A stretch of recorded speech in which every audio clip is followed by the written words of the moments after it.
Recording in progress. Bueno, ¿qué están? ¿Cómo están? Espero que muy bien todos. Vamos a dar inicio a esta segunda sesión y última del Casisiacum, del primer Casisiacum de este año. Lo que les voy a pedir, sí, es que los que estén participando apaguen el micrófono mientras tanto. Eh, Así no hay ninguna reverberación ni ninguna interferencia. Después, si gustan preguntar, por supuesto, están más que invitados a hacerlo y abrir el micrófono.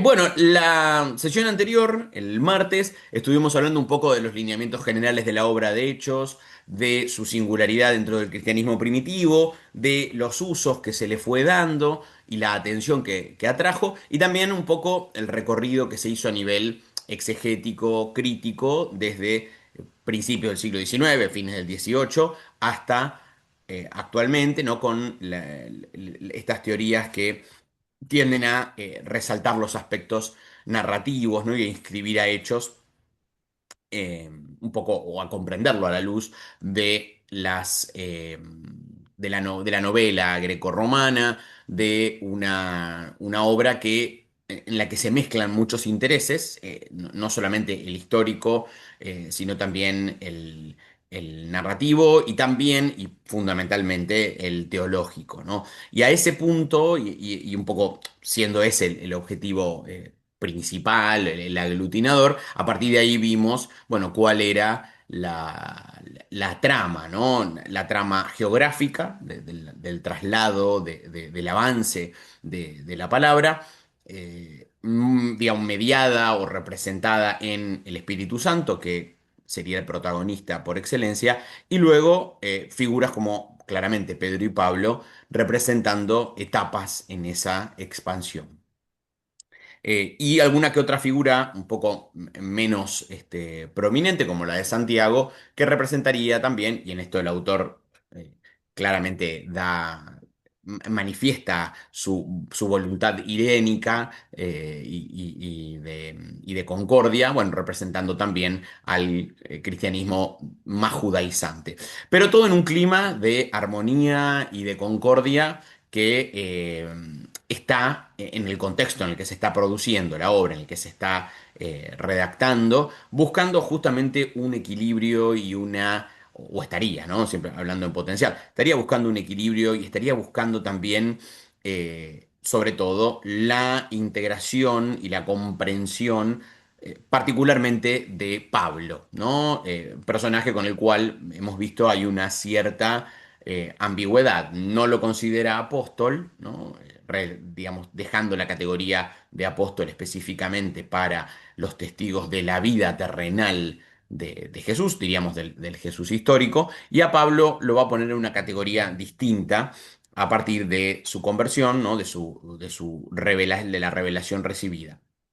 Por eso hoy vamos a comenzar la propuesta a partir de algunos ejes también interesantes, ¿no? Para recorrer la obra y de algunas figuras y situaciones problemáticas o que representan nodos, ¿sí? En el relato que se nos propone, particularmente en lo que hace a la expansión de la fe. Obviamente no pude abarcar todos los que hubiera querido por razón de tiempo, ¿no? Para bueno, subrayar lo central, pero claramente cada uno quizás pueda encontrar otros recorridos y otras figuras, ¿no? A veces incluso figuras que uno diría son muy puntuales, muy ajustadas a un episodio, dicen mucho de el entorno del autor de hechos, de la coyuntura en la que está escribiendo. Pero me pareció que un primer punto, antes de pasar por ahí a lo institucional, a cómo se ve la institución iglesia en hechos, es hablar de la economía, el dinero y el conflicto que surge a partir de esto en hechos.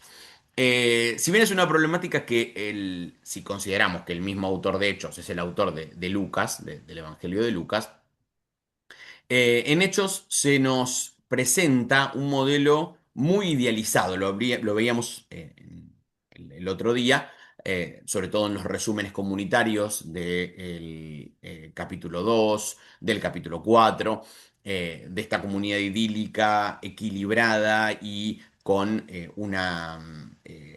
con una especie de comunismo, ¿no? de bienes, con la consecuencia que es la ausencia de necesidad entre los creyentes.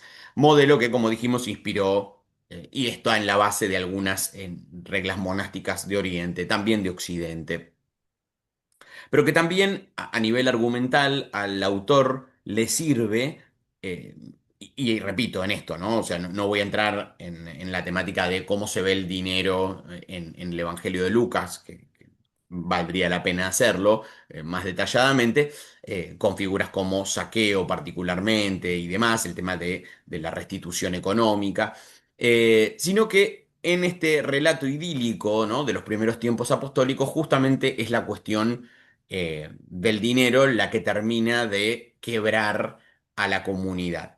Y eh, incluso a nivel del vocabulario, el autor de Hechos es muy puntilloso con esto, ¿no? Una primera tensión, que no la menciono acá, justamente es la de Judas, que en el capítulo 1, cuando Pedro relata la muerte de Judas en Hechos, siguiendo una versión muy diferente de la de Mateo, ¿no? Que muestra un final asociado al ahorcamiento. En Hechos, la versión que cuenta Pedro, al momento de ocupar la vacante dejada por Judas, es que reventó, ¿no? Muchos interpretan que después de recibir el dinero, la codicia lo hizo reventar, caer y reventar. Eh, Esa caída, ¿no? de uno del grupo directivo a partir de la avaricia y el dinero de por medio, ya inaugura este relato, ¿no? de recomposición que recién se va a romper con la tensión y el episodio bastante violento de Ananías y Zafira, que en el capítulo 5, después de algunas detenciones y encarcelamientos, en medio de la concordia comunitaria, el autor nos presenta a esta pareja de creyentes que transgrede la norma comunitaria de donación. No porque, digamos, no porque se los envilezca ni porque se diga nada particular sobre ellos, sino justamente porque a la hora de la donación comunitaria venden un campo y en lugar de entregar todo el dinero de la venta, sobre todo esto interpretan muchos padres de la iglesia, declaran un monto menor, ¿no? y se reservan una parte del dinero de la venta, ¿no? justamente del campo vendido. Eh, Pedro, actuando como portavoz del Espíritu Santo, cuestiona esta actitud y acá muchos autores van a decir, bueno, hay un rasgo muy misericorde en todo esto, porque sin darles posibilidad de réplica, ambos caen muertos. Por un lado, este episodio tan violento y tan tajante para con dos miembros de la comunidad, no estamos hablando de alguien externo o de opositores, ¿no? sino la muerte de dos personas que en apariencia estaban comprometidas digamos, comprometidas al punto de realizar esta donación de una de sus propiedades. A muchos autores, incluso de la patrística, les llamó mucho la atención porque, digamos, por mucho menos, perdón, por mucho más, por ejemplo, figuras como Simón el Mago no mueren, u otros opositores, ¿no? que tratan de detener la palabra de Dios, la expansión del Evangelio. Y sin embargo, ¿no? que con estos dos que justamente, ¿no? son dos personas creyentes, es la muerte instantánea. La pregunta es, y acá ha corrido mucha tinta, ¿no? Si es un conflicto económico meramente o es una transgresión religiosa, ¿no? Porque el problema no es la falta de dinero, ni, digamos, creo que las palabras de Pedro, si quieren después recorran este episodio, lo dejan en claro, ¿no? El campo era de ellos, lo podían vender, podían hacer lo que gustaran. El problema es más ético, ¿no? De transgresión religiosa, de engaño a la comunidad y a partir de eso al espíritu mismo, ¿no? El dinero aparece como una mediación de la verdad comunitaria, como, bueno, una muestra de la transparencia para con la comunidad, pero también se podría entender, ¿no? Que y acá yendo a una lectura que a mí personalmente me convence mucho más, eh, tengo justamente un artículo sobre este episodio, y es que Ananías y Zafira, el castigo, ¿no? Tan tajante y tan eh, particular, ¿no? Que reciben dentro de la obra, si no son los personajes que quedan peor parados, están cerca, eh, es una advertencia, este milagro punitivo, diríamos, ¿no? Así como cuando el espíritu quiere, moviliza, da vida, libera, en este caso también purga, ¿no? Podríamos pensar que hay una purga de la comunidad en estas dos figuras que en este relato están contrapuestas a Bernabé, que un poco antes, unos versículos antes, donó un campo entero, lo puso a los pies de los apóstoles y se lo presenta como un hombre bueno, transparente. Ahora vamos a hablar un poco de Bernabé también. Acá estaríamos ante una situación de crítica muy dura a, diríamos, miembros de la comunidad que están o estarían especulando, ¿no? Justamente, y que sea un matrimonio llama mucho la atención en un cristianismo primitivo, o al menos lo que se trata de recuperar de esa etapa apostólica, itinerante, mucho más desarraigado, ¿no? Mucho más crítico, ¿no? Si nos acomodamos a las palabras de Jesús, a lo que es la ética familiar, ¿no? Esta idea de odiar al padre, a la madre, de romper la familia, muy propia de la aclamación de estos primeros misioneros carismáticos. Bueno, llama la atención que sea justamente el matrimonio que se ha puesto de acuerdo, como nos dice el autor de Lucas, el autor de Hechos, perdón, para realizar este fraude, podríamos decir, entre comillas. La muerte de ambos representaría la condena de un tipo o la condena de un tipo de aspirantes al liderazgo que no tienen un compromiso absoluto, ¿no? O que pretenden regir a la comunidad reservándose algo, ¿no? El no compromiso total. ¿M? Eh, por contraposición, más adelante vamos a ver que aparece otro matrimonio, más adelante en el relato, ahora vinculado con Pablo, que son Priscila y Aquila, que van a representar todo lo contrario, ¿no? Absolutamente todo lo contrario, y de hecho el texto tiene una memoria muy positiva de ellos. El otro punto de tensión económica es con Simón el Mago, que de nuevo, ¿no? Vuelve a aparecer aquí la oferta de dinero, pero en este caso para intentar comprar el poder de los apóstoles, ¿no? Diríamos en una clave mucho más política para calificar, ¿no? Como si fuera un donativo para calificar para el liderazgo, ¿sí? Si lo pensamos en un punto mucho más descarnado, ¿no? Claramente el autor lo interpreta como un intento de manipulación y de rebajar al Espíritu Santo, el poder del Espíritu que opera libremente, a una especie de soborno, ¿no? De- para la autoridad. De aquí, bueno, obviamente el origen del término simonía, ¿no? De la compra de los cargos. Pero también es un episodio, más allá de lo que haya pasado después con Simón en la reflexión que hacen los padres de la iglesia, donde se lo envilece, se lo hace un converso no sincero y demás, cosa que el texto no dice nada. Hechos 8 no habla de la interioridad de Simón, sino todo lo contrario, parecería que muestra una adhesión muy sincera y hasta se bautiza.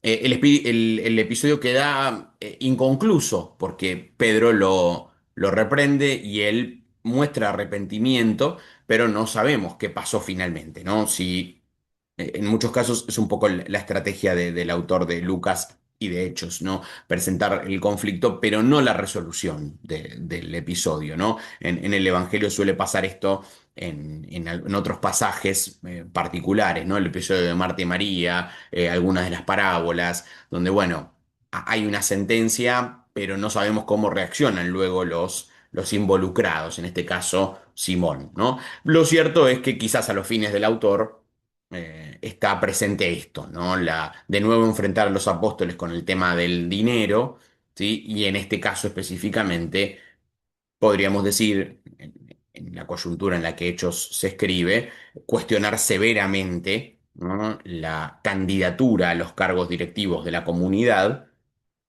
a partir de la fortuna o a partir del ofrecimiento de dinero o a partir de una primacía económica. El caso de los plateros de Éfeso, en el capítulo 19, también aparece como un conflicto económico y religioso en el que la economía local y la expansión cristiana no van de la mano, chocan, ¿no?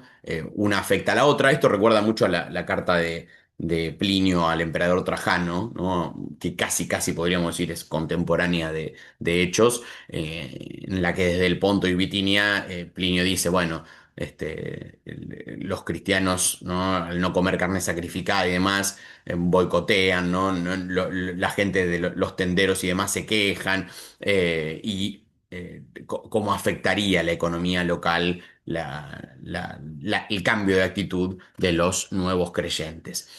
Y por último, la colecta paulina, que en Hechos aparece muy someramente, muy poco desarrollada en el capítulo 21, cuando Pablo es arrestado y cuenta por qué vino a Jerusalén.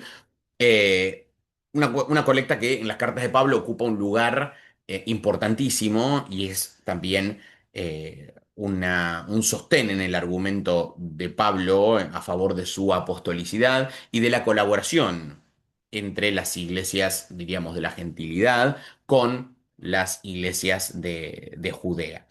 Eh, no es el único momento en que se presenta esto, ¿no? Como esta recolección de donativos a partir de la búsqueda, ¿no? Del sentido de la caridad entre iglesias particularmente. Pero es realmente muy menor en el argumento de Hechos, no así en las cartas del Pablo histórico. Bueno, esta visión de Hechos tan particular, donde el dinero es un punto de tensión entre comunidad ideal y conflictos reales, entre poder espiritual, poder económico, entre integración y expansión, ¿no? Más allá de la variedad de los episodios, está mostrando que es un tema la administración comunitaria, que eso afecta el liderazgo, que afecta la participación y que afecta incluso la relación de la comunidad, o estaría afectando la relación de la comunidad con su entorno más inmediato, ¿no? Que tiene que ver con el consumo, qué consumen los cristianos, qué no, a qué actividades se vuelcan y a qué no, ¿no? Repito, más allá de lo construido de estos episodios, ¿no? Cuya historicidad a veces es muy cuestionada, de si Ananías y Zafira, si Simón el Mago han sido casos reales, ¿no? Y atestiguados, o si son prototipos, ¿no? Que lo que buscan es, bueno, crear situaciones en las que la mediación apostólica aparece, ¿no? O resuelve y tienen un fin mucho más propedéutico que otra cosa, ¿no? Pero bueno, sean históricos o no, ¿no? Para el autor, o el autor lo presenta como que lo son, y la idea es, bueno, sentar un precedente sobre también, ¿no? La ética económica que se espera o que al menos el autor quiere eh, privilegiar en la comunidad cristiana. El otro problema, y está enganchado con esto también, ¿no? Recién hablábamos de la colecta, es la apostolicidad, que dijimos que a Pablo, el autor, solamente conserva dos menciones sobre su condición de apóstol, y acá las tenemos, eh, y redefine, ¿no? Ya desde fines del siglo primero, digamos, principio del segundo, donde ubicamos a la redacción de Hechos, el criterio de apostolicidad, también para la memoria cristiana, ¿no? Sabemos por las cartas de Pablo que el término apóstol es mucho más general o se aplica de manera mucho más general que a los 12 propiamente. Pero el autor de Lucas ya parece haber afinado, quizás con un sentido más político y organizativo, el sentido de apóstol. Apóstoles son solamente los 12, ¿no? Todos los demás que aparecen tienen otras categorías. Serán misioneros, serán profetas, serán maestros.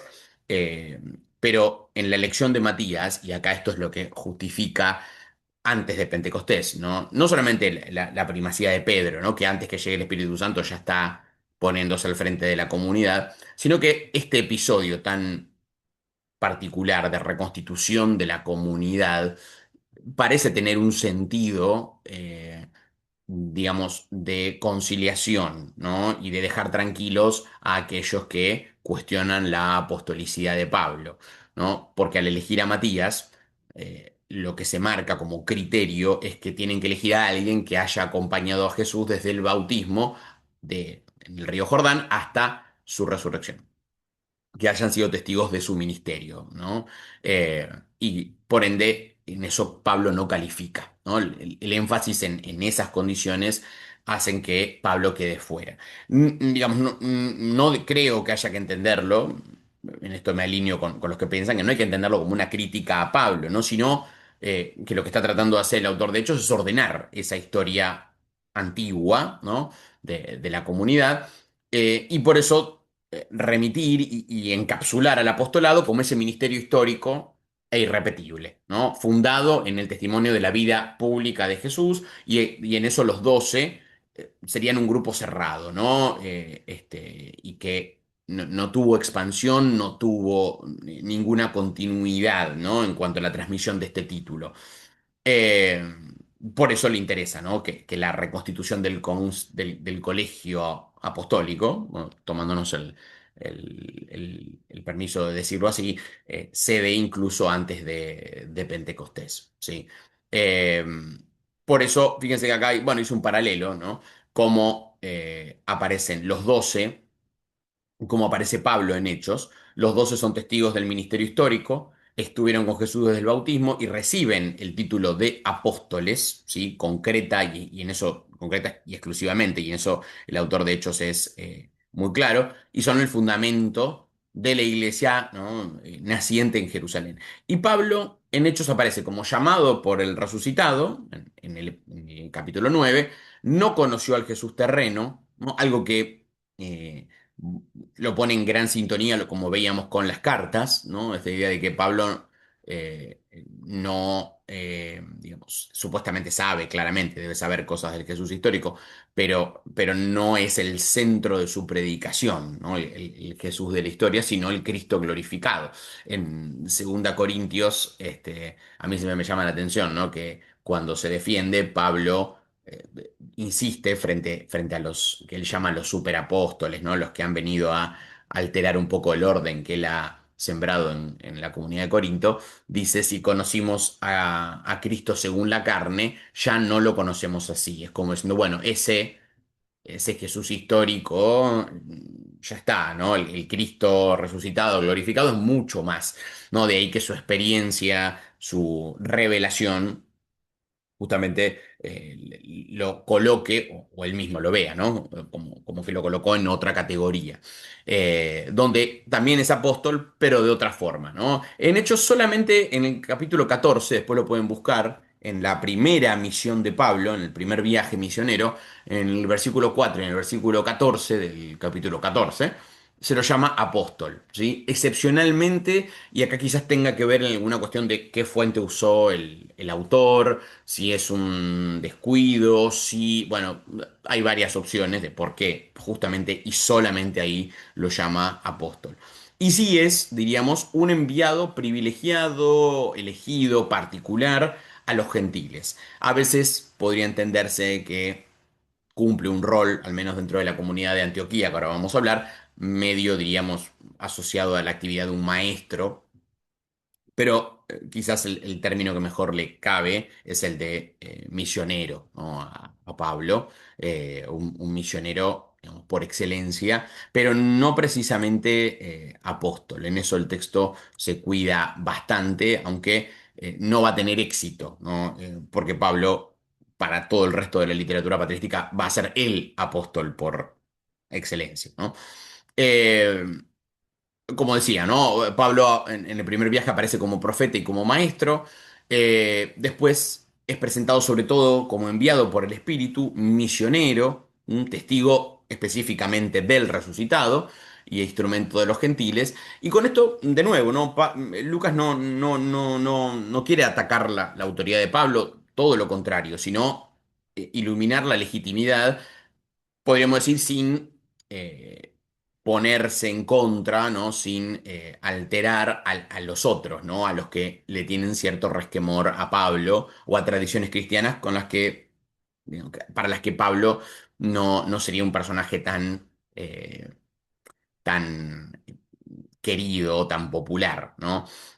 Por eso la legitimidad de Pablo va por otro lado, ¿no? No por haber sido elegido por Jesús histórico, no por el Jesús carnal, por el Jesús previo a la pasión, sino por el Cristo resucitado y, digamos, confirmado por el Espíritu, ¿no?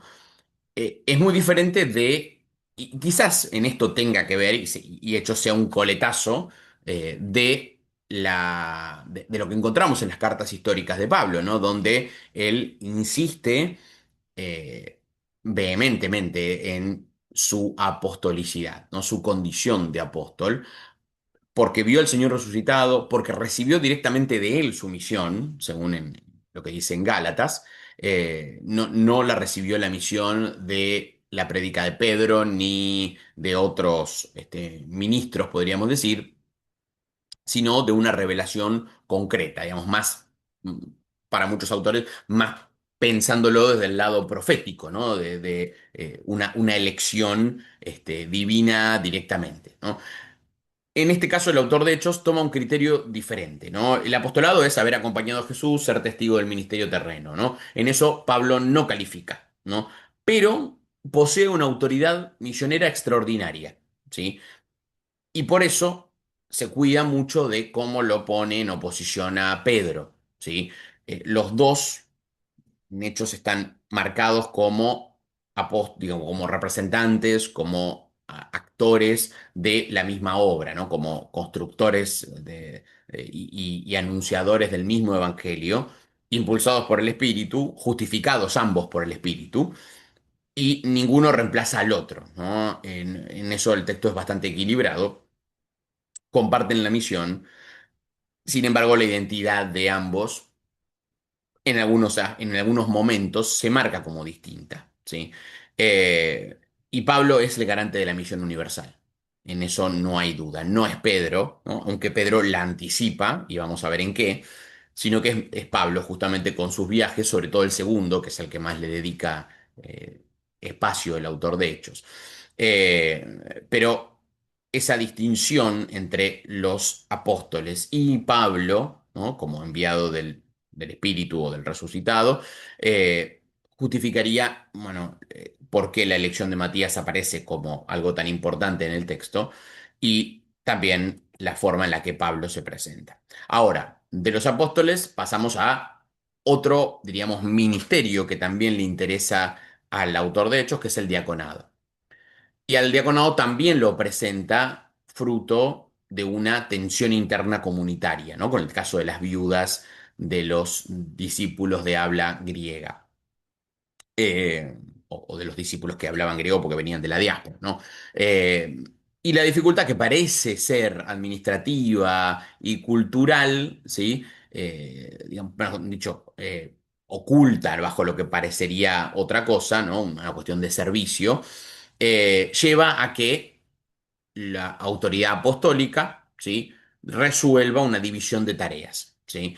Y para esa división de tareas, la comunidad se reúne y se propone la búsqueda de representantes, en este caso todos de la comunidad, diríamos, helenista, de hombres de este grupo que aparentemente se está quejando, para atender o para equilibrar el servicio de las mesas, ¿no? De la repartición de bienes. Si bien la palabra diácono no aparece, ¿sí? Sí, no se los designa como diáconos, el verbo diaconeo sí está presente a la hora de hablar del servicio de las mesas, debemos entender, de proveer alimentos a estas viudas, ¿no? O a los sectores más frágiles, ¿no? Dentro de la comunidad. Aparecen diaconein y diaconía también, el servicio o el servir. Quizás ya en la etapa en la que se escribe Hechos, encontramos que existe un ministerio. De hecho, Ignacio de Antioquía y algunos de los padres apostólicos ya hablan de diáconos en las comunidades y los vinculan con tareas de eh, provisión y atención material de los hermanos. Quizás hay una voluntad del autor, ¿no? De vincular o de justificar este origen o darle un origen, diríamos, apostólico, ¿no? Legitimado apostólicamente, pero que no dejaría de ser, ¿sí? Una respuesta circunstancial a un hecho o a una crisis concreta, ¿no? A la que se le busca dar respuesta y de ahí a que, bueno, haya una continuidad es otra cosa, ¿no? Por eso, Hechos 6 más que una crónica histórica del nacimiento o de la creación del diaconado, es una fundamentación teológica, diríamos, de un ministerio que está funcionando, ¿sí? Y mostrar que este servicio eclesial o este servicio mucho más tendiente a lo material nació, o sea, está presente desde el principio y depende de una autoridad mayor, ¿no? En este caso, los apóstoles, diremos para principios del siglo II, los obispos, ¿no? Pensando en la idea de sucesión apostólica. Eh, lo raro en Hechos es que los helenistas elegidos como diáconos nunca se nos presentan, nunca los vemos cumpliendo la tarea para la cual fueron asignados, sino todo lo contrario. Aparecen predicando y de hecho Esteban, y también Felipe, pero particularmente Esteban, eh, eh, digamos, se revelan como figuras muy polémicas y de avanzada, digamos, en lo que es la predicación y el debate, ¿no? Lo cual no implica, también acá muchos exégetas dicen, bueno, no es contrapuesto, ¿no?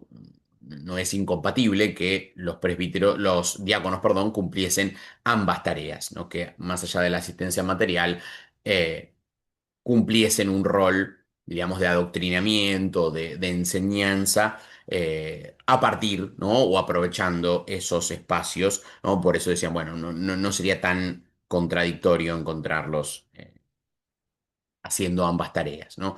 Y en el caso de Esteban, que es un personaje muy particular, y junto con Santiago y con Bernabé, otros de los protagonistas, digamos, secundarios, pero muy reveladores para la trama de hechos, más allá de lo que acabamos de hablar, ¿no? De ser un predicador y servidor de las mesas, aparece como el primer mártir de la obra.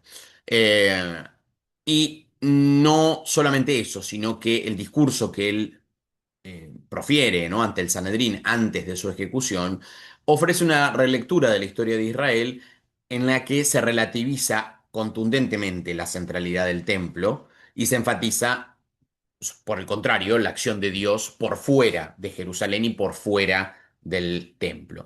Esto contrasta mucho con lo conciliador de los discursos de Pedro, ¿no? En el capítulo 3, en el capítulo 5, donde Pedro enfrenta al pueblo judío y a las autoridades, culpándolos de la muerte de Jesús, pero remarcando, ¿no? Ustedes no sabían, lo hicieron por ignorancia, pero aún así, ¿no? Las promesas van primero a ustedes, ¿sí? Es como muy conciliador. Esteban parece todo lo contrario, ¿no? Alguien muy exaltado y muy crítico. La verdad que, digamos, y en esto hay un gran acuerdo, lo que Esteban critica no es el judaísmo, sino la comprensión de la presencia de Dios como exclusiva en el templo, ¿sí?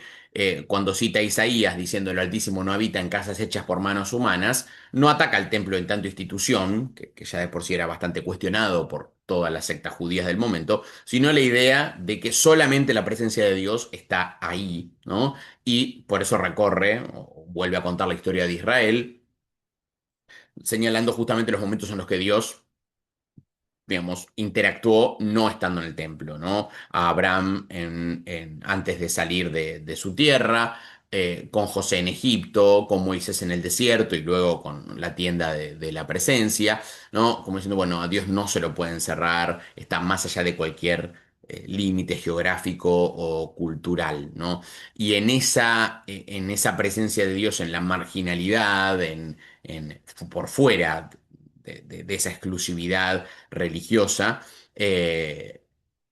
encuentra un argumento también en ese Dios presente, ¿no? Y compañero del pueblo, paralelamente a un pueblo que rechaza no, o sea, no a Dios, pero rechaza a los enviados, ¿no? Y estas figuras prototípicas y que preanuncian también a Cristo, ¿no? Debemos entender en la lectura que ofrece Esteban, José, Moisés, los profetas, bueno, claramente son símbolo de que el rechazo de Jesús no es solamente un hecho aislado ni accidental, sino el final de, bueno, toda una cadena de rechazos y de resistencias. Esto deviene en la acusación de hablar contra el templo, de anunciar y de acusarlo, ¿no? De que lo que se enseña es que Jesús va a cambiar las costumbres transmitidas por Moisés, acusación que para la crítica gentil no deja de tener su lógica, ¿no? Si leemos, por ejemplo, lo que dice Celso y demás, los cristianos como judíos que abandonaron a Moisés por Jesús, eh, y que de hecho también a Pablo se le endile algo parecido. Y como cierre, ¿no? Más allá de decir, bueno, qué rol juega Esteban en todo esto, ¿no? Lo que Lucas podría estar proyectando retrospectivamente sobre Esteban son debates que alcanzaron su mayor desarrollo en las comunidades paulinas, ¿sí? En esa ruptura que supone o esa relativización de las observancias que Pablo llevó adelante, ¿no? Sin romper con el judaísmo, sin salirse, pero marcando justamente, ¿no? Un cambio de foco, ¿no? Y criticando sí duramente esa excesiva centralidad en el santuario. ¿En qué momento esto va a cambiar y de dónde? Es desde Antioquía. La comunidad antioquena, ¿no? Hasta ahora el centro, al menos hasta el capítulo 7, el centro de la actividad apostólica se ha dado en Jerusalén, ¿no? Y esta lógica de la expansión, ¿sí? Va, según el autor, ¿no? Excede a las personas, ¿sí? E incluso las circunstancias de persecución, como es la muerte de Esteban y luego la violencia que se desata contra los discípulos de origen helenista, son una oportunidad y al final terminan provocando que la palabra se expanda, ¿no? La comunidad que aparece como consecuencia de la persecución luego del martirio de Esteban lleva a esta gente a la zona norte, ¿no? Principalmente a Fenicia, a Chipre y a Antioquía. Antioquía era en ese momento la cuarta ciudad más grande del imperio en Siria y en ese lugar empieza a aparecer o se da el germen, ¿no? No muy, digamos, no con un episodio concreto ni con algo muy específico, sino con una generalización que hace el autor, esta novedad, ¿no? Algunas de estas personas, estos helenistas que han salido, ¿no? Específicamente el texto aclara que los que se dispersan son los discípulos helenistas, no los hebreos, no los apóstoles. Esta gente, ¿no? Que viene de destinos, ¿no? A lo largo del Mediterráneo como mucho más cosmopolitas y demás, empieza a hablar, a anunciar el evangelio a los griegos. Como siempre, como ha pasado en el caso de Samaria, la iglesia de Jerusalén, ¿no? Y en esto hay un interés muy claro de parte del autor de subordinar o de hacer un vínculo, no sé si subordinar sería la palabra, de hacer un vínculo entre Jerusalén y Antioquía, por eso se envía a Bernabé como representante a, a los allí instalados, y Bernabé, que es un, encima, bueno, calificaría, ¿no? Porque es un judío de Chipre, de origen levita, según lo que nos dice Hechos 4, pero mano derecha del grupo apostólico. Y desde su presencia en Antioquía, Bernabé va a conformar un grupo diríamos, de dirigentes, ¿no? El grupo carismático líder de la comunidad. Y va a ir a buscar a Pablo. La ausencia de Pablo entre su conversión y su incorporación a la iglesia de Antioquía no queda muy clara en hechos, ¿sí? Acá hay muchas especulaciones, el autor no quiere ahondar en ningún conflicto, por ende daría a entender como que Pablo no fue de gran confianza a la gente de Jerusalén y que lo enviaron a Cilicia, ¿no? A Tarso, a su tierra natal. De hecho, ahí lo va a buscar Bernabé. Pablo en sus cartas dirá que pasó algunos años, ¿no? Hasta que, eh, tampoco especifica muy bien haciendo qué, pero hasta que logró, digamos, integrarse de pleno en la misión. Él da una cronología muy distinta de lo que pasó entre su conversión y su acción en Antioquía. De hecho, habla de un viaje a Arabia y demás. Está medio en la nebulosa ese periodo. Pero bueno, sea como sea, lo cierto es que su acción concreta empieza en la iglesia de Antioquía. Y a la luz, digamos, y a la sombra de esta comunidad helenista, ya no del sector, digamos, hebreo más conservador o del grupo de Santiago. Esta comunidad antioquena tiene muchas características, ¿no? No solamente la diversidad cultural, la apertura a los gentiles, que se daría, diríamos, por defecto, ¿no? Una intensa formación y abundancia de carismas, porque vamos a encontrar un poco más adelante que hay profetas, hay maestros, y incluso hay visitas de figuras apostólicas. Pero principalmente, ¿no? Profetas y maestros. No se habla ni de obispos ni de presbíteros, ¿no? Antioquía es, diríamos, una iglesia madre de la misión, un segundo foco, o podríamos decir, es la iglesia, la sede de la misión helenista. Aunque después vamos a ver que hay una tensión en Antioquía por, bueno, un vuelco hacia hacia vertientes mucho más judaizantes, ¿no? Al menos Pablo en Gálatas nos da a entender eso, ¿no? Pero Antioquía es el lugar en el que la iglesia descubre o anticipa, ¿no? Para el autor de Hechos, su vocación universal, ¿no? En estos hermanos que empiezan a hablar con griegos, ¿sí? Que empiezan a comentarle a gente ya no venida del medio cultural judío, ¿no? Ni en la diáspora ni en Tierra Santa. Con esto rompen el límite geográfico porque debemos creerle, bueno, los evangelios hablan de alguna presencia de Jesús en algunas ciudades fenicias, pero ya no ni en Antioquía, mucho menos en Chipre. Y es en Antioquía justamente que aparece la denominación, en el capítulo 11, cristianos. No es, y acá también entramos en un terreno medio resbaloso, no es la forma, ¿no? El nombre que parecería más le gusta al autor de Hechos. eh, lo radica, y es curioso que conserve este dato, ¿no? De que específicamente en Antioquía el grupo de los creyentes recibió este nombre. No dice de quién, ¿sí? Dice fueron llamados. eh, en general no es la manera en la que el autor se refiere a los creyentes. Muy probablemente, bueno, los historiadores dicen, bueno, el nombre, por cómo se lo expresa, tendría que haber venido, o se lo tendrían que haber puesto, o tendría un sentido más, ¿cómo sería? Mucho más asociado a un mote medio irónico por parte de la población pagana de la ciudad, que estaba acostumbrada a identificar grupos a partir del nombre de su líder, ¿no? Y el sufijo latino ianus es habitual para designar a los seguidores o partidarios, ¿sí? de una persona, los herodianos, ¿no?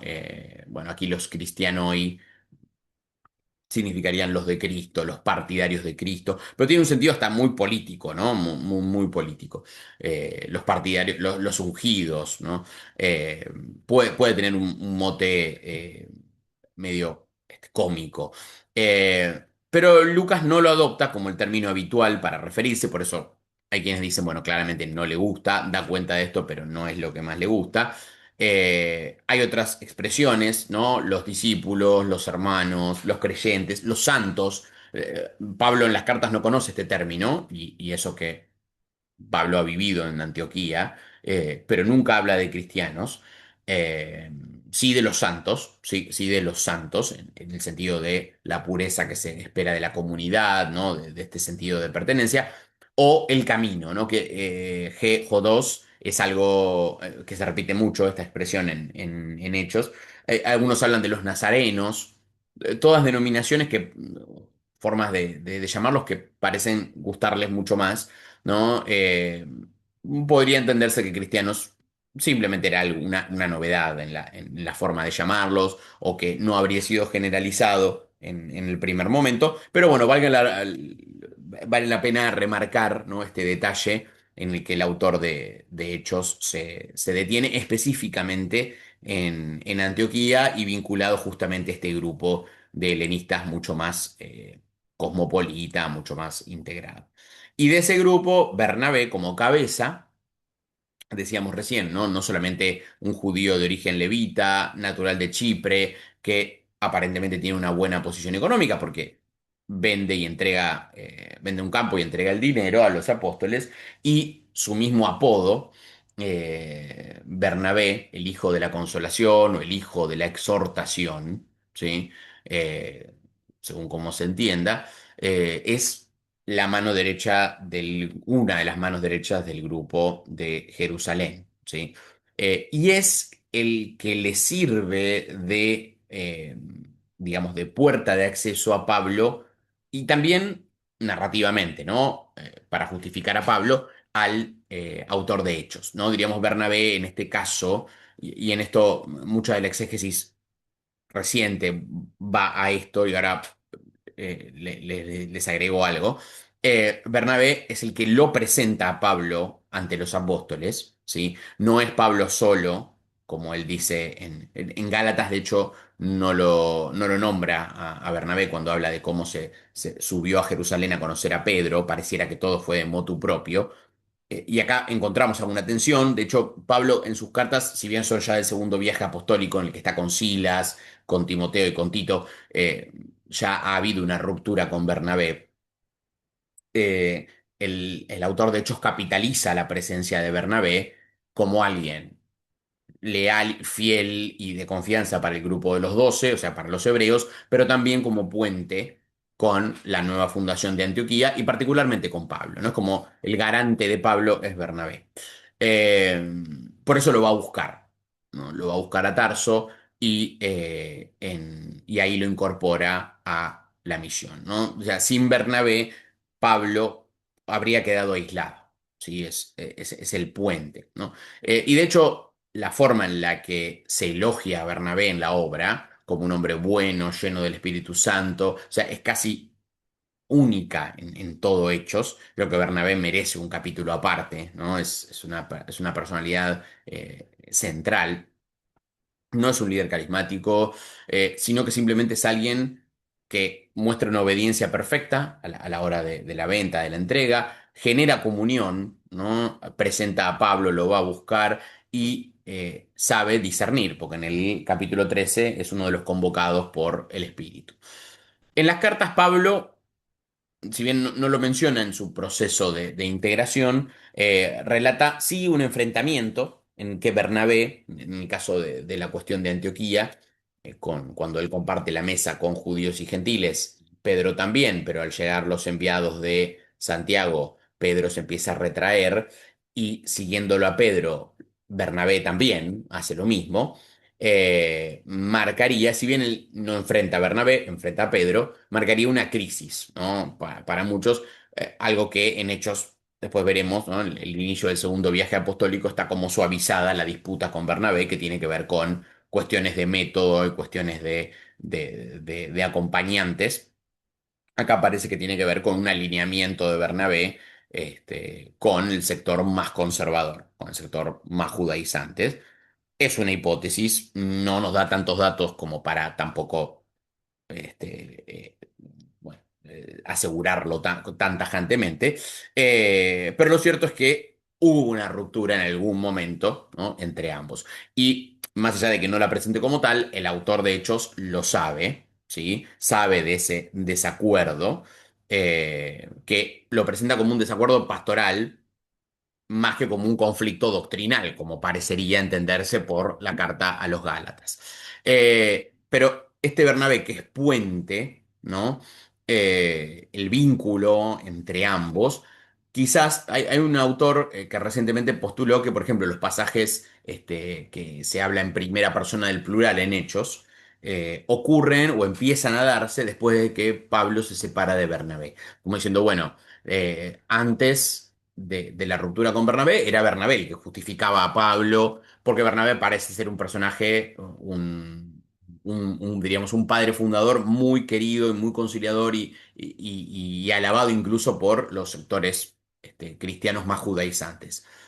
Pablo no, entonces una vez que rompe con Bernabé, ¿cómo lo legitimamos? Bueno, ahí aparece el nosotros, que sería, ¿no? Es como si el Espíritu Santo hablara, ¿no? En compañía de Pablo, en la misión. El nosotros le busca dar de manera adrede, ¿no? Como diciendo, no, no es un desliz el nosotros, sino que es una manera de legitimar a Pablo ya en una etapa en la que, bueno, todos saben que con Bernabé ha roto, ¿no? Y era su carta de presentación, ¿no? Su puente.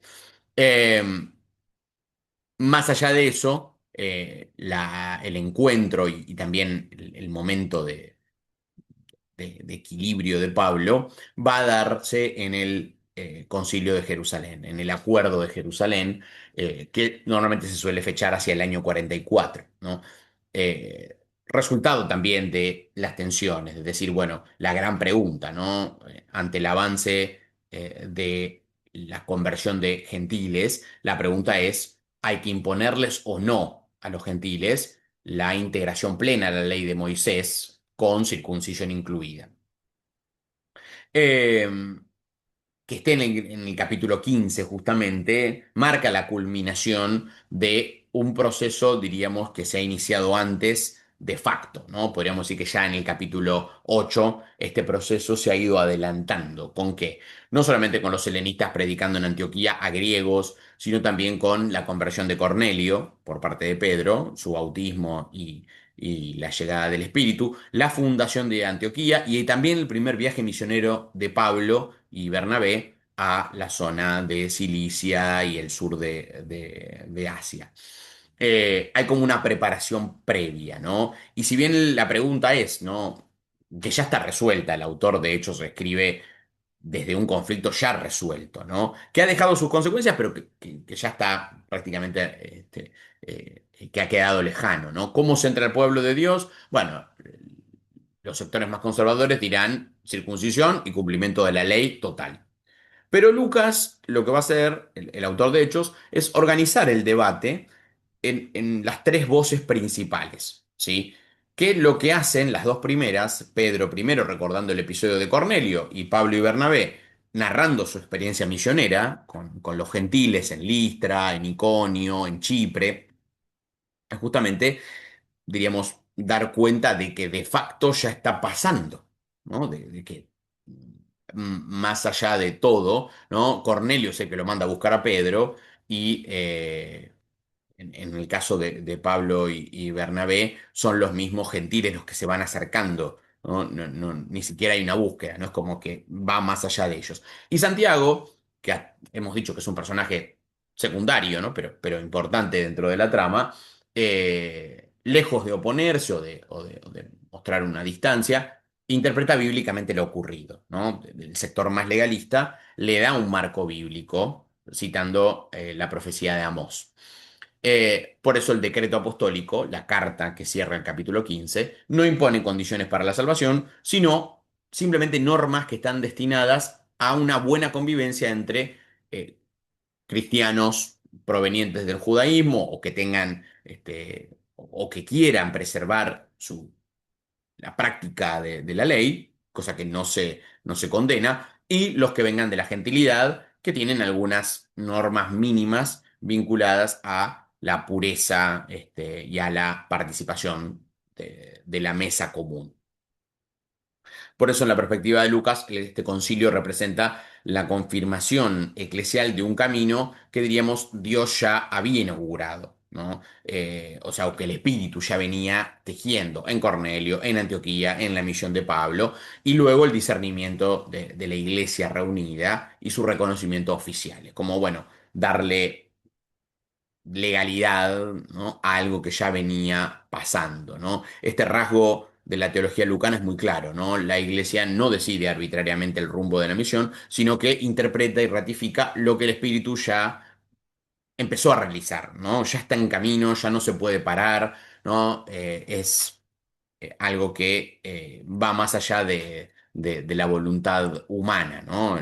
Tal como lo presenta el autor de Hechos. Hablamos de apóstoles, hablamos de diáconos y también los profetas, ¿no? Y en esto el, el cariño, ¿no? Por ese primer momento carismático de la vida de los creyentes, no abandona nunca la obra, ¿no?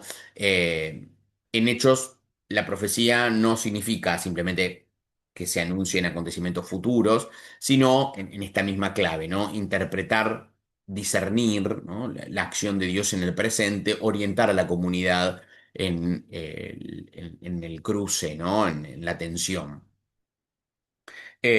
Por eso el profeta es una herramienta, ¿no? Un engranaje importantísimo en la dirección comunitaria y en la asamblea, ¿no? Hay algunos profetas, pero principalmente en el que se centra toda la atención es Agabo, como quieran decir, que aparece en dos momentos claves.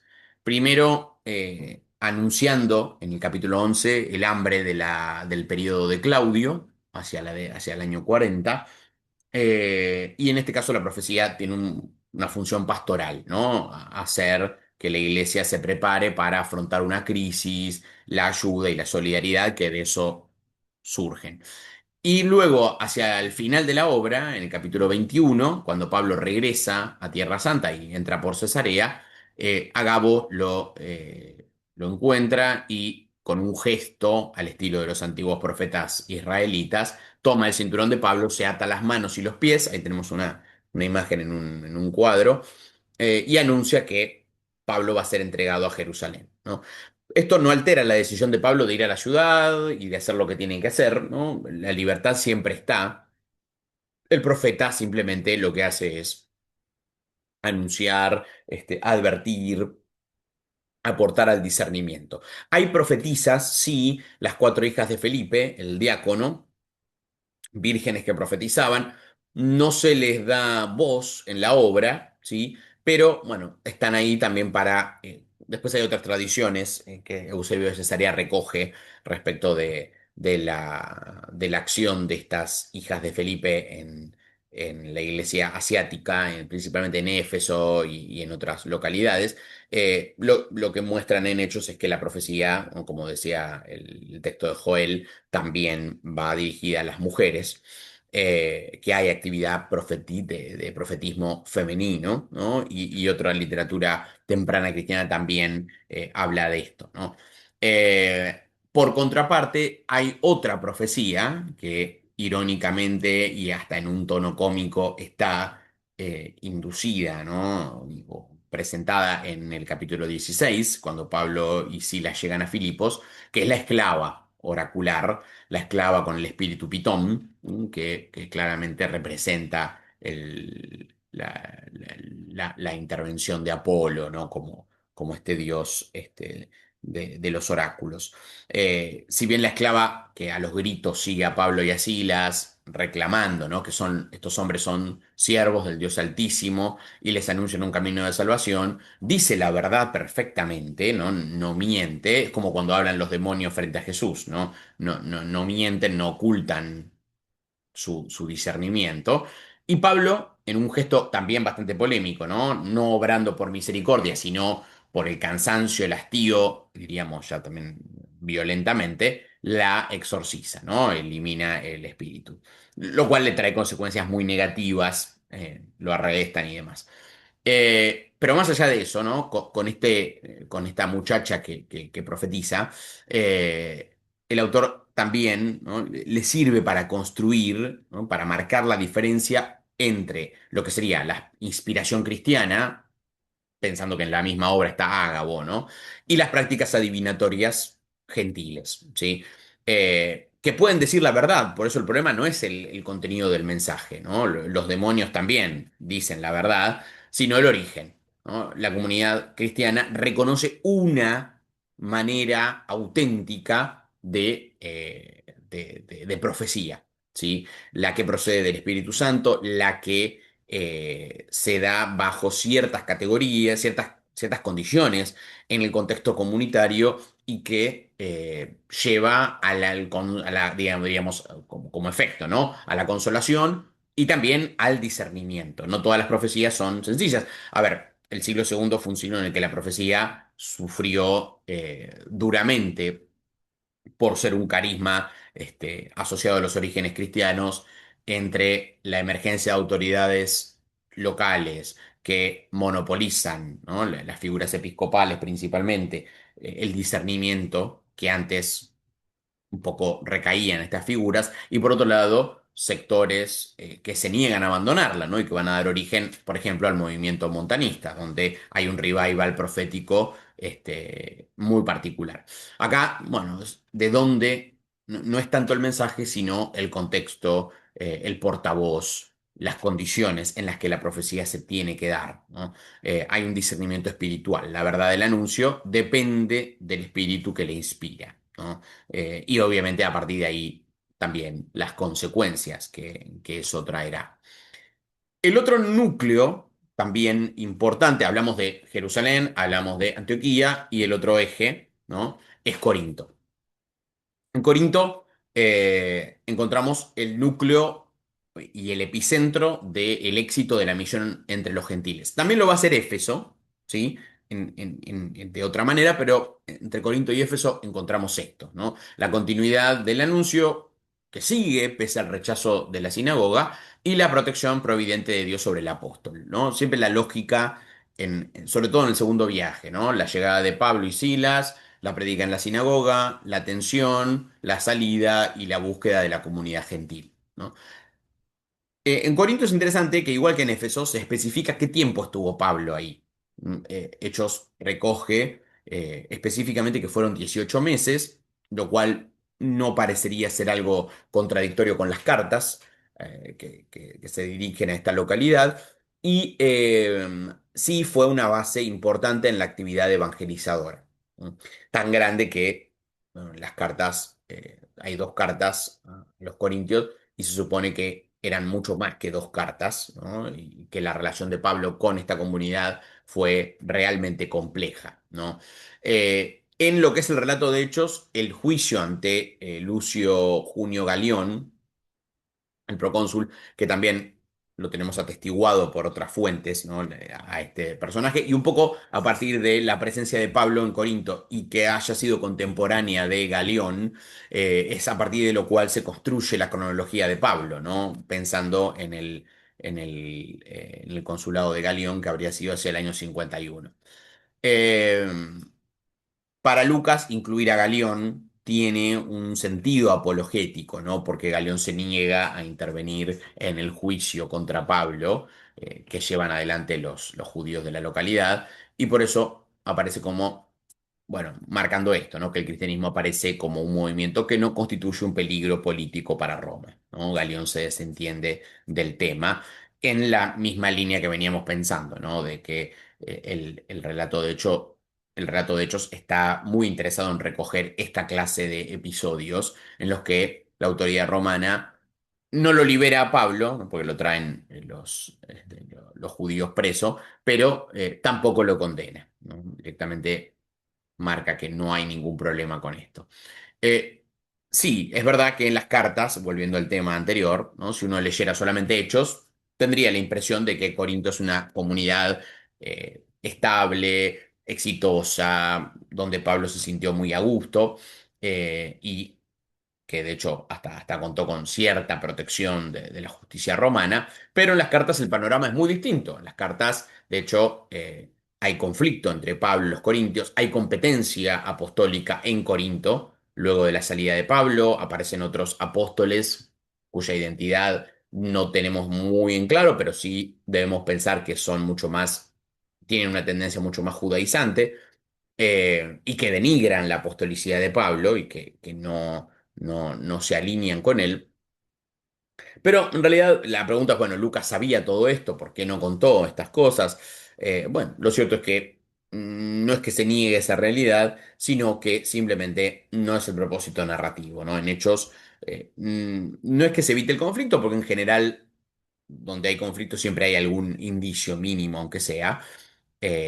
Lo cierto es que la idea es contar cómo avanza el Evangelio, cómo avanza el Espíritu en la fundación de ciudades, en el núcleo básico, no profundizar no avanza sobre, bueno, qué pasó después, qué devenir tuvo cada uno de estos centros de difusión de la fe y cómo mantuvieron la relación con Pablo, ¿no? En eso no se detiene. Sí es muy probable que, como contamos en la sesión anterior, si Hechos de los Apóstoles se escribió, o cumplió un poco el fin de servir de introducción a la compilación de las cartas de Pablo, muy probablemente, mínimamente, Primera Corintios fuese conocida, ¿no? Fuese conocida por el autor de esta obra. Y en Corinto aparecen dos personajes que a mí me parecen también muy significativos, ¿no? Decíamos hace un rato la contracara de Ananías y Zafira, que son Aquila y Priscila. Em, para mí también representan una forma diferente, ¿no? Y disruptiva de expansión de la fe, ¿no? Primero, son la puerta de entrada de Pablo a Corinto, ¿no? Porque Pablo es el único momento en el que se nos revela su profesión y un poco eso nos también da la idea de qué tipo de misión es, o qué tipo sí, de qué tipo de misión lleva adelante Pablo, ¿no? Cuando él en Corintios 9 dice, ¿no? Yo trabajé, ¿no? Yo no viví de las comunidades, ¿no? Esta idea del trabajo acá queda muy clara. Cuando él dice, el texto dice, llegó a Corinto, se encontró con un judío venido de Roma, Aquila, y con su mujer Priscila, y que eran la misma, de su mismo oficio, ¿no? Fabricantes de tiendas, fabricantes de carpas. Skenopoioi. Y se puso a trabajar con ellos, se quedó en su taller. Por ende son un matrimonio de artesanos. Aquila se dice que es judío, que ha salido de Roma. De Priscila no se da la identidad, no se dice que sea judía explícitamente, pero hay quienes lo han supuesto. Y muchos piensan que, dada su movilidad y su expertise, ¿no? artesanal, muy probablemente o hubiesen sido, o serían, libertos, ¿sí? Ex esclavos. Eh, bueno, lo cierto es que lo que tenemos en claro es que son matrimonios, que son artesanos y que tampoco se dice que sean cristianos de entrada, ¿no? Pero podemos interpretar, el texto no dice que Pablo los evangelizó ni nada, podríamos interpretar que si son cristianos y han salido de Roma, probablemente ya estén marcando que había una comunidad cristiana en Roma. De hecho, en la carta a los romanos, Pablo, entre los saludos en el capítulo 16, menciona en primer lugar a Aquila y a Priscila, que están en Roma, que tienen una casa y que ahí se reúne parte de la comunidad. Bueno, también, ¿no? Creo que son claves para entender el origen del cristianismo romano. Eh, Van a cumplir un rol, ahora vean, vamos a ver en el adoctrinamiento de Apolo, lo vamos a dejar para un poco más adelante. En las cartas es interesante que Pablo los menciona y los llama, los identifica como responsables de iglesias domésticas. No los eh, integra en su equipo itinerante, ¿no? Sino que son colaboradores locales que han tenido cierta movilidad, porque van de Corinto a Éfeso con Pablo y luego los vemos en Roma, ¿no? Siempre contando que el capítulo 16 de Romanos no sea una interpolación, ¿no? Como algunos autores piensan, ¿no?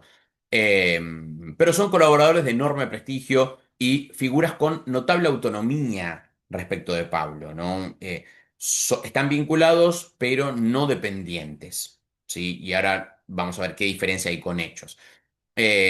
Y esto que creo que es lo más interesante, ¿no? Aquila y Priscila representan un modelo de liderazgo cristiano basado en el trabajo, ¿sí? En la estabilidad local, en la hospitalidad y la enseñanza, ¿sí? En esto se diferencian y serían un poco el germen de lo que va a venir, ¿sí? La trayectoria de ambos, del matrimonio, es realmente extraordinaria y delata la movilidad y la expansión cristiana a partir de redes comerciales. o redes, en este caso, vinculadas al artesanado, ¿no? Están, siempre y cuando, de nuevo, ¿no? Creamos que el capítulo 16 de Romanos es, habla de la gente de Roma, ¿no? Están entre ciudades, Corinto, Éfeso, Roma, o al menos atestiguan las tres. Por ende, gozan de cierta movilidad, el oficio les permite desplazarse con facilidad y establecer talleres en distintos centros urbanos. Podríamos creer que también son dueños de propiedades propias, ¿no? En ambos lugares. En Hechos aparecen mucho más subordinados a Pablo, como parte de su equipo. En las cartas no se daría esa impresión, ¿sí? No se daría para nada esa impresión, sino todo lo contrario, ¿no? Son difusores independientes del Evangelio. El autor de Hechos necesita subordinar todo a las figuras apostólicas o misioneras, por ende, bueno, hay algunos autores que dicen, bueno, habría una cierta degradación, no en un mal sentido, ¿no? A transformarlos como dependientes de la órbita paulina. Con Aquila y Priscila, Pablo llega a Éfeso, ¿no? Punto de inicio y de expansión de la palabra a toda la provincia de Asia, con numerosos signos y casos. Se consolida una de las comunidades cristianas más importantes de lo que es el bloque mediterráneo. Y la duda viene, si uno lee el relato de la fundación de la comunidad de Éfeso, es quién fundó, quién implantó inicialmente la comunidad. Si fueron Aquila y Priscila o si fue Pablo. Porque el texto es raro, ¿no? Llega Pablo con Aquila y Priscila, Pablo hace una mínima predicación y se va, y luego regresa y ya hay una comunidad, ¿no? En el medio ha pasado el episodio de Apolo, en el que Aquila y Priscila lo han tomado, lo han formado. Y bueno, hay quienes dicen, bueno, la comunidad la fundaron Aquila y Priscila y Pablo la consolidó y la transformó en un centro de misión. Hechos no lo afirma explícitamente, pero la secuencia narrativa que propone dejaría abierta esa posibilidad, ¿no? Sería una posibilidad de entender el relato, ¿sí? Eh, y también Éfeso, ¿por qué ocupa tanto lugar? De hecho, igual que en Corinto, el autor recuerda el tiempo que Pablo pasó allí, 3 años. ¿Por qué? Porque Éfeso habría sido, y en esto Richard Perbo y varios de los autores recientes que han trabajado sobre Hechos, creen que Éfeso sería el punto en el que se redactaron la mayoría de las cartas de Pablo, de lo que es el segundo viaje misionero. Tiene lógica porque ahí estuvo más tiempo que en ningún otro lugar. Al menos Primera Corintios, donde se nombra dónde está Pablo, algunas partes de Segunda Corintios y algunas de Filipenses, por lo menos, ¿sí? Y si bien, digamos, allí estuvo el Pablo histórico, también el relato de Hechos, para muchos, el autor de Hechos estaba en Éfeso, ¿sí? Y desde Éfeso, como centro editorial del cristianismo, se habrían reunido, copiado, difundido, compilado las cartas de Pablo, ¿sí? Formándose la primera colección de literatura paulina, a la que habría acompañado, de nuevo, estamos en una hipótesis, el texto de Hechos. Es una posibilidad, ¿no? Tendría cierta lógica, ¿no? La centralidad de esta ciudad para lo que es la segunda parte de la obra de Hechos. También hay muchos datos, ¿no? Lo familiarizado que está el autor con la geografía de Asia Menor, la presencia de una comunidad muy culta. Y que tiene mucho recuerdo muy específico de la prédica paulina. Digamos, de nuevo, son hipótesis muy fuertes, muy avaladas, pero no absolutas, ¿no? De ahí que, bueno, también tratan de explicar por qué Hechos le da tanto margen, le da tanto lugar a Éfeso. Y ahí mismo es donde Apolo, de Alejandría, aparece. Apolo es presentado como un judío que viene de Alejandría, no hay mucho más datos, y dice que es elocuente y conocedor de las escrituras, instruido en el camino, fíjense que vuelve a lo mismo, ¿no? El sentido de no cristiano, no lo llama un cristiano, sino en el camino. Pero como limitado en su formación, porque conoce simplemente el bautismo de Juan, el de Juan el Bautista.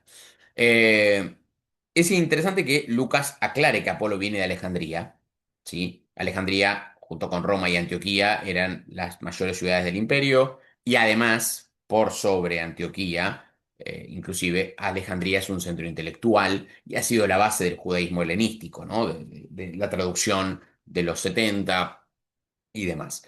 Eh, Al mencionar a Apolo y decir que ya estaba instruido en el camino, el autor nos está diciendo de que, bueno, debemos interpretar que había creyentes en Alejandría. Pero Hechos nunca narra la evangelización de Egipto. Está absolutamente ausente. Y uno dirá, le presta mucha atención a Antioquía, a Tesalónica, Filipos, hasta la misma Atenas, ¿no? Corinto, Éfeso, hasta Roma, y no habla de Alejandría. Esto ha despertado muchísimos interrogantes, ¿no? De hecho, Apolo es el único cristiano, podríamos decir, del Nuevo Testamento cuya procedencia alejandrina se menciona expresamente. Lo raro es que cuando se reconstruye un poco la historia de la iglesia alejandrina, que es muy temprana, ¿no? Podríamos decir de tiempos apostólicos, nunca se lo incluye a Apolo como figura fundacional de esa iglesia. Al contrario, ¿no? Eusebio de Cesarea se la va a atribuir a Marcos, discípulo de Pedro, y van a reconstruir, bueno, otro perfil, ¿no? Lo cierto es que, más allá de esto, Apolo testimonia que hay presencia cristiana en Egipto muy temprana.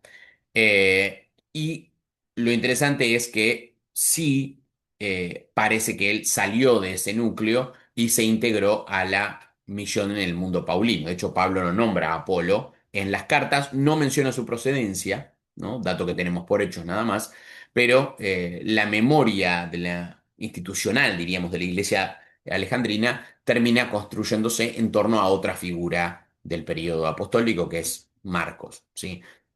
Contrariamente a lo que se esperaría, ¿no? En esta forja de tradiciones apostólicas, de las iglesias antiguas, ¿por qué no se le dio un lugar a Apolo en esa tradición y se lo reemplazó por Marcos?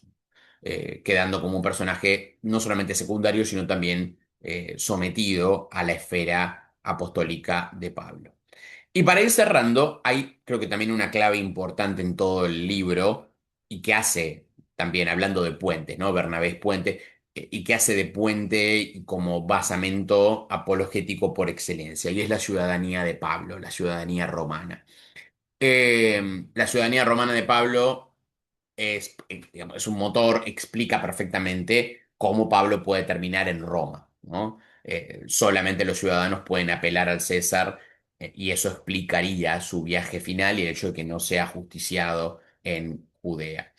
Pero lo más llamativo es que Pablo nunca menciona en sus cartas su ciudadanía romana. ¿Sí? Nunca hace gala de eso. Tampoco saben de ese dato las cartas pastorales, que podríamos entender son posteriores a Hechos y quizás tengan algún conocimiento. Tampoco la literatura cristiana que va a tener a Pablo como protagonista, ¿no? El Apocalipsis de Pablo, los Hechos apócrifos de Pablo, en ningún lugar aparece. Eh, es raro, ¿no? Y, digamos, la mayoría de la crítica se inclina por pensar que es un artificio del autor de Hechos, absoluto, ¿no? Y eso sería un elemento más para, digamos, perfilar a Pablo, ¿no? O presentar el perfil de Pablo como confiable, como bien posicionado. Y a la par, bueno, mostrarlo o usarlo como catapulta, como puntapié para este acercamiento al Imperio Romano, ¿no? Hacer de Pablo un romano, ¿no? Como estaba acá marcado, respeta las instituciones romanas, o sea, se muestra que el cristianismo es respetuoso y que entiende y que está inserto en el juego institucional y legal romano. Lo acerca al diálogo con las autoridades romanas, ¿no? El episodio en que el centurión lo va a azotar y Pablo le dice, ¿no? Que es ciudadano, entonces lo desatan y el centurión le pregunta cómo conseguiste la ciudadanía y él dice por nacimiento y el centurión le dice yo la tuve que comprar, la tuve que adquirir, ¿no? Lo deja incluso por encima de figuras del ejército romano y sobre todo esta idea apologética, ¿no? El cristianismo no es una amenaza para el imperio, de hecho somos ciudadanos del imperio, como Pablo. ¿No? Pablo es todo. creo que también ahí hay una clave de lectura interesante, ¿no? Pablo es judío plenamente, fariseo, es un hombre de cultura helenística y a la par, ¿no? Como sacado de abajo de la manga, en el peor momento, en el capítulo 16, en Filipos, después de que lo azotaron y demás, sin juicio, Pablo dice, soy ciudadano romano.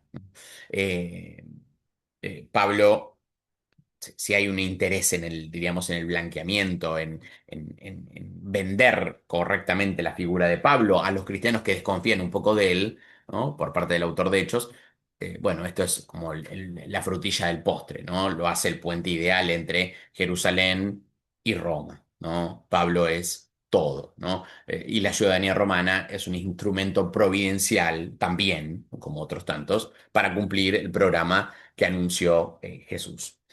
Eh, la presencia de Pablo en Roma, además de ser romano, ¿no? Propiamente, a diferencia de Antioquía, Filipos, Corinto, Éfeso, bueno, todo las ciudades que mostramos, Pablo no funda la comunidad de Roma y tampoco se nos dice quién lo hace, ¿no? Ni Pablo ni Pedro, ¿no? Pablo, y en esto lo atestigua la carta de él a los romanos, él nunca fue a Roma, no conoce a la gente de ahí, más que algunas personas, debemos entender, ¿no? Él llega, según el relato de Hechos, y la iglesia ya está organizada, es bastante grande. De hecho, mandan delegaciones para recibirlo y es, digamos, algo que coincide bastante bien con lo que él nos da a entender en la carta a los romanos. En Romanos 16, de nuevo, acá hay un debate si Romanos 16 los saludos son para la comunidad de Roma o ha sido una interpolación de saludos de otra carta. Le envía saludo a personas que conocen, entre ellas Aquila y Priscila, obviamente, Andrónico y Junia y otras tantas personas con nombre concreto, ¿no? O sea que esto también habla de las conexiones en el cristianismo antiguo, las redes de colaboradores, ¿no? Y la movilidad de las personas. Por eso esta idea de que el estrato social cristiano, ¿no? O promedio de los cristianos de esta primera generación sea el de pequeños comerciantes y artesanos que gozaban de una, digamos, obviamente por sus oficios, ¿no? De una gran capacidad de movilidad, bueno, justificaría esto, ¿no? Nunca estuve, pero conozco gente que sí, tengo amigos, conocidos de conocidos, ¿no? Y la otra cuestión es eh, que Lucas, el autor de Hechos, tampoco menciona un encuentro entre Pedro y Pablo en Roma, ¿no? Ni presenta tampoco a Pedro como fundador de la iglesia romana, ni nada cercano, ¿no? Pedro desaparece del relato mucho antes. La tradición posterior, sobre todo la constituida a partir de los hechos apócrifos, los va a unir, ¿sí? Y quizás digamos, lo que podríamos datar más tempranamente a nivel arqueológico en Roma es un culto a Pedro y a Pablo antes que la aparición digamos, de un relato, de la conformación de una ficción que los una a ellos y que encima los vincule a los dos con la persecución, entre comillas, de Nerón. En el caso de Hechos, como en casi todas las ciudades, ¿no? Pablo empieza dirigiéndose a los dirigentes judíos, y se repite el esquema, ¿no? Ellos lo escuchan, algunos están de acuerdo, otros no, y en este final, Pablo cita a Isaías diciendo, este pueblo escuchará, pero no comprenderá. Ahora el tema es, y para terminar con esto, el final es abierto, ¿no? ¿Qué nos dice Hechos, ¿no? Digamos, siguiendo la costumbre de su autor de dejar las cosas irresueltas, Pablo permaneció 2 años en Roma, preso, pero con bastante libertad, recibe a la gente, anuncia el reino de Dios, enseña sobre Jesucristo, ¿no? Y el libro concluye aclarando, ¿no? Lo hacía con toda libertad y sin impedimento, ¿no? No se dice nada después, o sea, uno esperaría que se cuente el martirio de Pablo, como se ha hablado antes de que Herodes Agripa mató a Santiago, el hermano de Juan, o que Esteban fue lapidado. Pero no, que se tiene como, acá puse hipótesis, dos hipótesis posibles, ¿no? Primero, no se cuenta porque el protagonista de hechos no es Pablo, ni tampoco es Pedro, sino la palabra de Dios y el Espíritu. Por ende, diríamos como que Pablo concluyó su misión, ¿no? Que no es necesario ahondar en eso porque no es parte del argumento. Y o la otra es que el autor sabía del martirio de Pablo, probablemente sí lo supiera. De hecho, los primeros testimonios, ¿no? Si lo interpretamos así, también es una cuestión de interpretación. Clemente de Roma, Ignacio de Antioquía, por ejemplo, la misma ascensión de Isaías. Bueno, sí, el autor sabía del martirio de Pablo, pero no lo incluye porque considera que no aporta nada esencial al argumento del texto. Es más, de hecho, si contara el martirio de Pablo, al menos en los términos en los que están contados en los hechos apócrifos y demás, corre el riesgo de alterar la perspectiva que venía proponiendo sobre el poder romano. Es decir, bueno, hasta ahora el poder romano ha sido negociador, ha sido comprensivo, hasta se ha visto atraído por la prédica, ¿no? Eh, y ahora Nerón, ¿no? Digamos, hablar de Nerón o hablar de la corte de Nerón sería desfigurar toda esta imagen. Bueno, es una posibilidad, ¿no? Como hipótesis. Pedro, lo mismo, ¿no? No se nos dice que Pedro ni siquiera que fue a Roma, ¿no? Tiene un final parecido. En el capítulo 15 aparece aportando en el concilio, pero en el capítulo 12 ha tenido que huir. Es decir, cada uno, cuando cumple su rol de expandir la palabra, diríamos, desaparece. Por eso no se vuelve a hablar más de Bernabé, ¿no? A nivel narrativo, están los que piensan que los personajes son mencionados en tanto y en cuanto colaboran en algún aspecto en la expansión de la palabra, ¿no? Bernabé, Aquila y Priscila, Silas, Timoteo aparecen y desaparecen, cumplen su rol y luego se pierden, ¿no? Porque no son el eje del relato, ni tampoco lo son ni Pedro y Pablo, ¿no? Richard Pervo, Michael Parson o Loveday Alexander observan que el final de Hechos se parece en cierto modo de algunas obras historiográficas antiguas, ¿no? Que la idea es, bueno, no agotar la historia, no terminarla, ¿no? De hecho, como decir, bueno, la historia no termina nunca, no hay un punto culminante, no hay un final feliz, no, todo lo contrario, ¿no? En esto por ahí hay una reconciliación con la idea del perfil historiográfico de la obra, ¿no? La idea no es contar todo, ni exhaustivamente, ni en detalle, sino, bueno, seleccionar un recorrido, que en última instancia es lo que el autor ha hecho, un recorrido programado, que es alcanzar Roma, en un recorrido en el que quedan muchas cosas por fuera, como decíamos recién, Alejandría, por ejemplo, y luego, bueno, la continuación queda fuera del libro, ¿no? No fuera de la historia, quizás es, bueno, ustedes saben lo que pasó después, podríamos decir, o esperando que alguien lo continúe, ¿no? Así como vemos un encadenamiento. Lamentablemente no, vuelvo a lo mismo que decíamos en la primera clase, no tenemos nada comparable a la obra de Lucas, quizás lo hubo, quizás Papías de Hierápolis, quizás Egésipo, continuaron un poco esto, ¿no? Según lo que nos cuenta Eusebio, podría pensarse, lamentablemente no tenemos nada más que algún que otro fragmento, pero hasta Eusebio no encontramos algo parecido. Entonces es, bueno, quedó ahí, ¿sí? La comunidad sabrá lo que pasó, ¿sí? Podrán reconstruir a partir de ahí, pero al menos el itinerario quedó cumplido, ¿no? El objetivo, diríamos, narrativo, teológico, se cumplió, ¿sí? Sin necesidad de agregar nada, ¿no? Como, bueno, ahí está el límite del relato. Bueno, hasta ahí va todo. Bueno, ahora, ¿cuál capítulo 28? No sé, a ver, preguntas, eh, lo que les haya sugerido. Sí, Ana, prendete el micrófono nomás. Prendelo nomás que... No me queda, sí, no me queda Ah, claro. espera, Ana, hay un montón de eco. ¿Tenés dos dispositivos a la par? No sé por qué, no sé por qué aparezco doble, no Sí, sé. apareces doble, como si estuvieras en Sí, una cápsula espacial. pero no, debe ser Sí, mi ángel de la guarda. tu ángel sí, eso. Bueno, igual se escucha, decí, no. Ahí prendete el micrófono, Ana. Ahora sí, prendelo que... No importa que haya eco, quédate tranquila.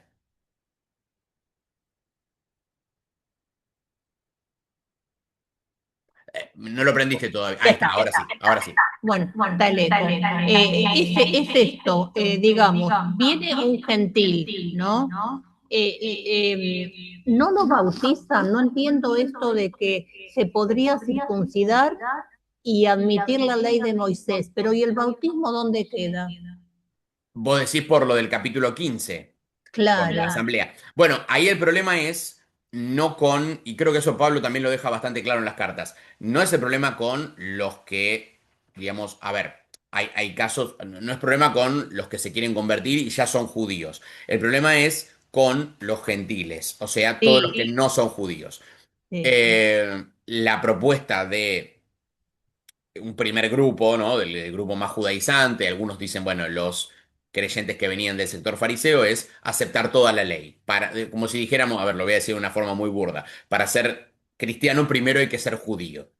¿Sí? claro, Lo que propone Pablo es no imponerles o no imponerles a esta gente. Pablo no dice que hay que terminar con la circuncisión ni nada parecido, ¿no? Como muchas veces se pensó que, digamos, ese planteo. No, Pablo se considera un judío de pleno derecho y no tiene ningún problema con que todos los creyentes que vienen del judaísmo circunciden a sus hijos, no anula la validez de la circuncisión. Sí dice, no le impongamos a esta gente que viene de otros medios culturales, de otros ámbitos, no le impongamos el total cumplimiento de la ley, incluida la circuncisión, porque primero, digamos, es un fardo muy difícil de llevar, incluso para nosotros, diría que somos creyentes y no, digamos, y distorsiona, ¿no? Es, bueno, la fe sola, ¿no? Lo único que alcanza es la fe, dirá Pablo, ¿sí? Eso no invalida todo lo otro, no invalida los preceptos de la ley, la vida moral planteada a partir de la ética de la ley, pero todo queda subordinado a lo primero, que es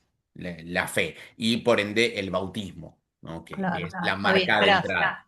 Claro, igual, digo, la circuncisión, inclusive Justino Mártir en el diálogo a Trifón en mitad del siglo II dice, bueno, cuando discute es, bueno, los que quieren circuncidar, que circunciden, ¿no? No es lo central. Mientras tengan fe, que es el artículo principal, lo otro es por decirlo así, es un detalle ya, no es nada ni malo ni bueno, ¿no? Dios dio esa alianza, está bien, pero creer en Cristo es otra cosa, ¿no? De hecho, hay algunas historiadoras que postulan que justamente esa relativización de la circuncisión le es muy, digamos, es muy provechosa o tiene efectos muy positivos en las comunidades gentiles. ¿Por qué? Porque la circuncisión representaba la alianza de Dios con el varón porque, digamos, dentro de la religión judía, que es una religión étnica, el corte en el prepucio es la alianza de Dios con Abraham para los herederos varones, digamos, ¿no? Pero la mujer queda en un lugar, diríamos, eh, subsidiario, ¿no? En la alianza. Cuando la circuncisión deja de ser digamos, el requisito, ¿no? La marca concreta de la alianza y pasa a ser la fe y el bautismo, bueno, esa relativización de la circuncisión redunda, ¿no? Como dice esta autora norteamericana, dice, bueno, cuando Pablo exclama, ¿no? En Cristo no hay ni varón, en Gálatas 3:28, no hay ni varón ni mujer, ni esclavo ni libre, ni judío ni griego, listo, ¿no? Y bueno, un poco varios estudios sociológicos dicen, acá está la base de la atracción del cristianismo a las mujeres. De ¿por qué? Porque las pone en pie de igualdad espiritual o, digamos, o son sujetos de primer orden, igual que el varón en esta nueva alianza, digamos, ¿no?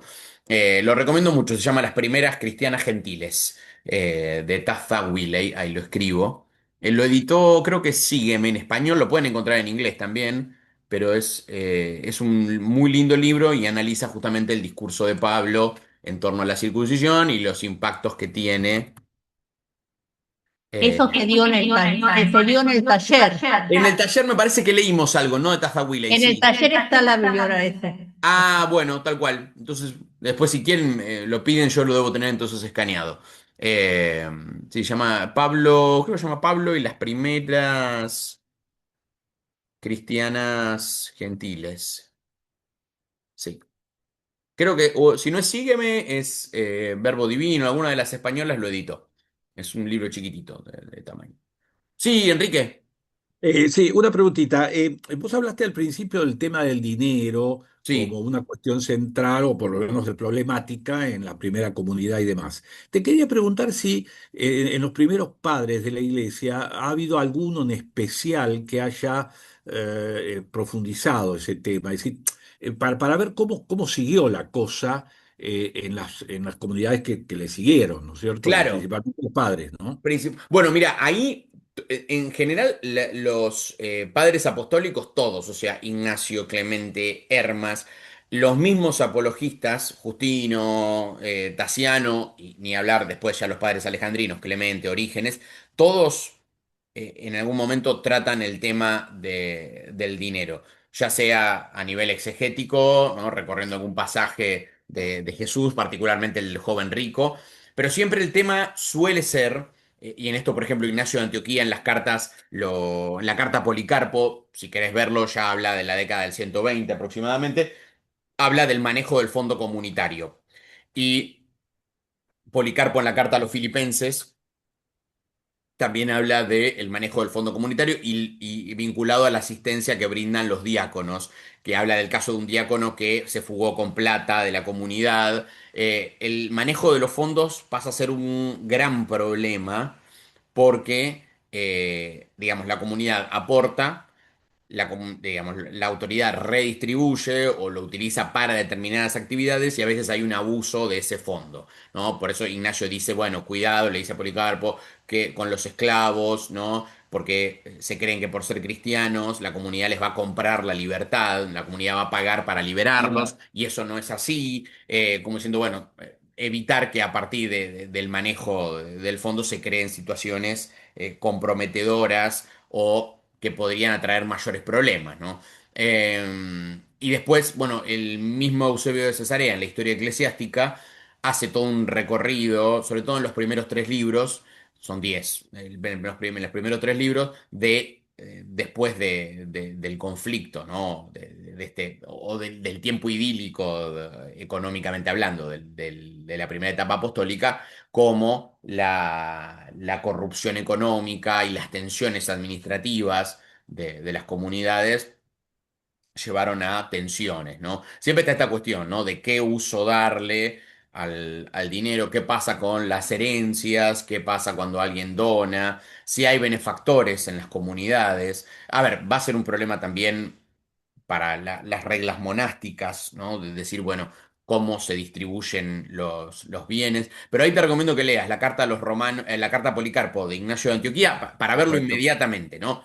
Los consejos que él le da para el manejo comunitario, la carta a los filipenses de Policarpo también, que todo el apartado de la gestión comunitaria, y después podés pasar directamente de los apologistas, yo creo que ahí convendría leer a Justino en la segunda apología, bueno, hay gente que te va a decir que hay una sola apología en dos partes, bueno, siempre aparece como la segunda apología donde habla del uso del dinero y también de Orígenes de Alejandría, en el Contracelso, en los dos primeros libros se habla, discutiendo él con esta diatriba de Celso, un filósofo pagano, cómo la comunidad se maneja con el tema de los fondos, ¿no? La ética económica cristiana, que tiene que ver, digamos, no solamente con eso, sino con, bueno, cómo debe manejar. Ah, perdón, y me estaba olvidando el pedagogo de Clemente de Alejandría. En el pedagogo aparece también